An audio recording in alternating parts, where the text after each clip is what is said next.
বগুড়া আদমদীঘিতে গণঅভ্যুত্থানের বর্ষপূর্তিতে বিএনপির বিজয় র্যালি ও সমাবেশ।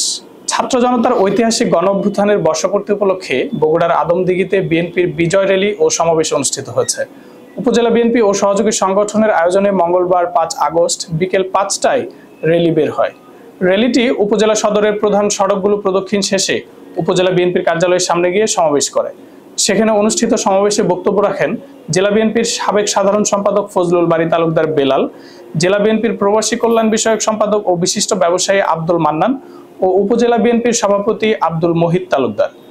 বর্ষপূর্তি র্যালি ও সমাবেশ বিএনপি যুবদল, ছাত্রদল, স্বেচ্ছাসেবক দল, শ্রমিক দল, মহিলা দল ও কৃষক দলের 5 শতাধিক নেতাকর্মীরা উপস্থিত ছিলেন বলে জানান জেলা বিএনপির সমাজ কল্যাণ বিষয়ক সম্পাদক মাহফুজুল হক টিকন।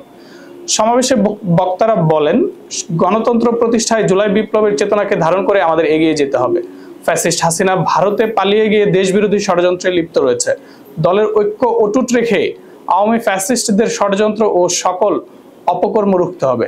সেই সাথে পুলিশ প্রশাসনের মধ্যেও ফ্যাসিস্ট আওয়ামী লীগের নিয়োগপ্রাপ্ত অসংখ্য লোকজন রয়েছে।